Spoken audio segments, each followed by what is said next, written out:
Recently, I was browsing YouTube when I came across a video about how poorly Jill Valentine's character was handled in Resident Evil Death Island. While I do agree, it was quite lazy of the creators of the movie to reuse Jill's remake model. The movie just felt straight up lazy in the aspects of all female character designs, but that's just my opinion. One thing I will never understand is how some people, usually men, will sit there and claim that Jill in 3 Remake was extremely rude and cursed too much. Not only was Jill in an extremely stressful situation, but there was one crucial detail that seems to get completely overlooked when it comes to not only just her character, but other characters in the series as well. Trauma. Now, I'm not going to sit here and pretend Resident Evil 3 Remake was a good remake. Far from it, actually, but I do think it is a pretty good game. As I was recently replaying it, some details I had overlooked in all of my previous playthroughs start to stand out to me. But before we get into that, let me set the picture for you all. Months earlier, you are a part of Alpha Team, sent on what you assume is probably just a standard STARS mission. All these bizarre murders are happening in the mountains, and since Bravo Team's helicopter went down the night before, you haven't had contact with them since. And when you finally find their helicopter, it's abandoned with signs of struggle, and along with the dead body of one of your coworkers, Kevin Dooley. Okay, that's bad, but it can't get worse, right? However, all of a sudden you hear one of your coworkers scream, next thing you know he's dead, and you all are running for your lives from zombie dogs. Then the coward who is flying Alpha Team's helicopter just takes off without you because he's scared? Now you're stuck in a mansion with no way out because there's zombie dogs outside, unaware that one of the 3 people you came in with is setting you up to fucking die. After a night of fighting every horrible monstrosity you didn't even know were possible to make, you barely make it out alive. Everyone is dead. People you probably considered friends or family have either died or turned into horrible monsters. And now, there's only 5 living members of STARS left, and only 4 of you really did experience what happened in that mansion that night. When you try to come forward about what happened, what is left of your team is disbanded, and you are suspended from your job because you were trying to tell the public what had happened. You are labeled as crazy by not only everyone in the police station, but by the public as well. Your life is now in shambles, and yet somehow, there are people out there who don't believe that Jill should have any form of trauma from this. But Jill's always been so kind, caring, and sweet. The remake just made her into a bitch. No. Fast forward a few months later, the plot of RE3 starts. We start in Jill's apartment and it is a complete mess. There are plenty of signs showing that she is not taking good care of herself. There are files and papers just sitting about. Her trash can is overflowing. Dirty dishes are piled up not only in the sink, but on the table. Her fridge is mostly filled with alcohol. And worst of all, look at all these pills that Jill is taking. It's very clear that Jill was negatively affected by what happened in the mansion incident, probably just like everyone else. There's a letter that straight up shows just how paranoid Jill has become because of Umbrella. Her sleep is being negatively affected by both the paranoia and what we as the players can assume are constant nightmares. And anyone who's lived on nothing but a few hours of sleep each day and with very little food knows that doesn't end well. I'm surprised Jill isn't even more of a mess than she already is. But that's not an excuse. Jill is supposed to be kind and strong-willed. Something like that happening shouldn't have affected her. One thing I will always give the remakes credit for is humanizing its characters. We visibly see how much Raccoon City messed up Leon when you're playing RE4 Remake, and of course in its newest entry, RE9. In fact, in the Code Veronica remake trailer, we can see that Chris's apartment is just as messy as Jill's. And we also get to see the lack of spark in Claire's eyes. After what they've all been through, this feels like a realistic reaction from all of them. I highly doubt that most people would just be okay with seeing something that horrible. And I get it, after a while, you would become numb, but not when it first starts. Jill isn't going to be jaded to this right after it happens. It's only been a few months between the first game and the third game. It's safe to say that Jill is traumatized to hell and back, just like everyone else, and this idea that she's being a bitch for the sake of it completely downplays the events of the first game. Now that we've gotten a good look at Jill's apartment, let's look at her acts of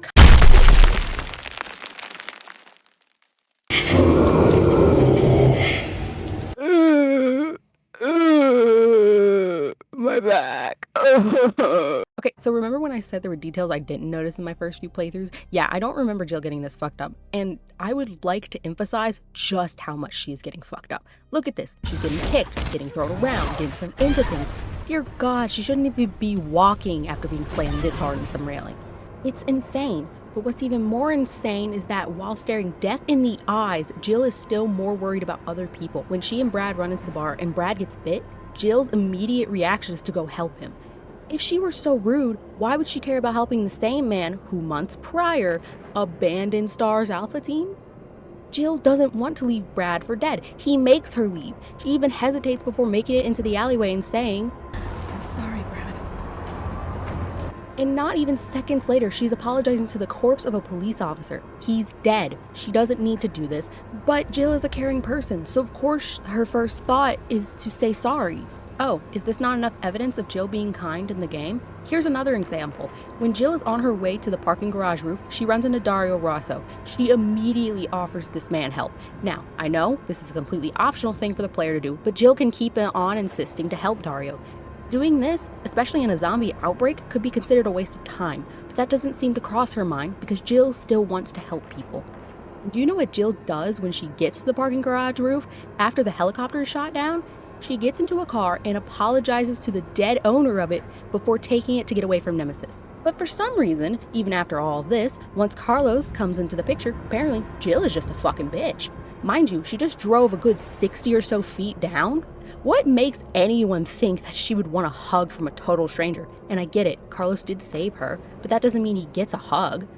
What makes this scene even funnier to me when people use it as an example of Jill being mean, they completely cut out the part where Carlos says, "Personal space. Okay, I get it." And here, I'm about to show y'all the scenes that often get used as evidence of Jill being rude. When Carlos tells Jill he works for Umbrella, how is she supposed to react? Calm and collected? No! For all Jill knows, Carlos is lying to her about not knowing who caused the outbreak. Umbrella ruined her life and now the city she calls home. They want her and the remaining STARS members dead. Next, when she meets Mikhail, he tells her the job of the UBCS is to rescue and help civilians. Her response wasn't rude, it was skeptical. Because remember, they work for Umbrella. And I get it, we the players know that Carlos and Mikhail don't know the full extent of Umbrella's involvement, but Jill doesn't know that. However, none of this conversation even really matters because Jill still helps them in the end. This is an extremely mature decision on her part. If she were as rude as some people say, then she wouldn't have even bothered to get the subway station back up and running to rescue the civilians.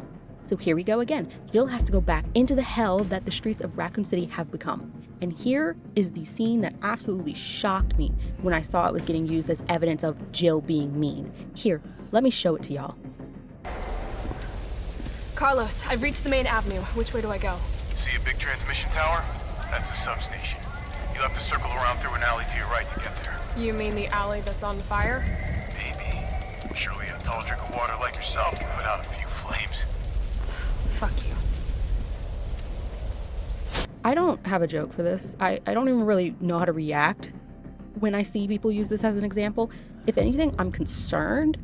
There's nothing in the scene that screams Jill is being unreasonable. Carlos is flirting with her in a life or death situation. There is no time for this. This isn't even a remotely okay place to start doing this. I know what I'm about to talk about is a complete tangent from the rest of the video, but this needs to be discussed. The fact that some men will use this scene as an example of Jill being rude concerns me. It says a lot about the type of people they are if they view a woman rejecting a man's advances as a malicious act. No, women do not want to be flirted with while pumping gas or shopping at the store. And we most definitely do not want to be flirted with in a life or death situation such as a zombie outbreak. To completely disregard the context of this scene so you can paint this narrative of Jill being rude is fucking insane. If anything, this scene is unrealistic since Carlos isn't being presented as a man-child who immediately starts lashing out at Jill for saying fuck you. And Jill isn't scared out of her mind, biting her tongue because she's afraid to get killed. My point is, this is a horrible scene to use as an example of Jill being mean. In fact, the whole argument falls apart once you really look at the whole game. Jill didn't have to risk her life to help get the subway station running again. She didn't have to map out the route while Nemesis was chasing her down. She didn't have to make herself into a target to buy time for repairs. In fact, she didn't even have to stay behind in Raccoon City and risk getting blown up to help Carlos find the vaccine. The whole argument of Jill being rude in Resident Evil 3 Remake is extremely weak once you really think about the context of the situation they're in. It's a zombie outbreak. There is no time to think about what you would say to other people. And what makes this funny is that Jill very much does still care about people. It's just not shown in an over-the-top way. She shows multiple times how worried she is for others. There are plenty of valid criticisms to be had about Resident Evil 3 Remake, like how almost 60 to 70% of the original game's story is just not there, the false advertisement making it seem like it was going to be a semi-open world Resident Evil game, or even the fact that the game was $40 on launch, even though it felt like it should have just been DLC for RE2 Remake. Jill's portrayal in this game is fine. All of the remakes so far have changed characters. In fact, look at Carlos in the remake versus the original. I don't see anyone complaining about him. In fact, by some people's logic, Jill is still mean in the original game as well. Just watch these cutscenes. Wait, I have to ask you something. I know. You want to ask me out? All the foxy ladies love my accent. It drives them crazy. What? Keep dreaming. Tell me, why did Umbrella send your team in? We're here to rescue the civilians. Don't lie to me. Umbrella is the reason why this whole mess began. No. If we're gonna die, then we should get to choose when it happens.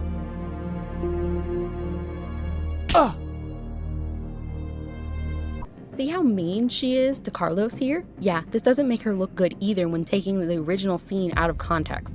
There are so many other examples I can pull out of the remake to show just how caring of a person she really is. Just because Jill curses a bit and wasn't immediately happy to meet Carlos doesn't mean she's a bitch.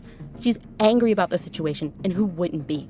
At the end of the day, I find it odd that instead of criticizing the remake for what it is, that Jill's character will be nitpicked to the bone.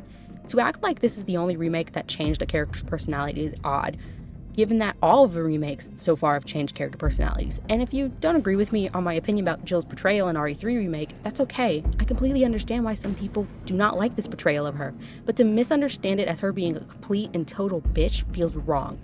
I hope moving forward with the remakes, Capcom will continue to go for this more realistic feel of characters being traumatized by the events of their respective games. Given that RE4 Remake was a phenomenal game, being just as good as the original, I hope that the same can be said for Code Veronica Remake when it comes out next year. Anyway, that's all I have to say on this. Until next time. Also, please feel free to donate to my Ko-Fi. I have a medical bill to pay off and cats to feed. Any donation, no matter how small, will be very much appreciated. Okay, bye!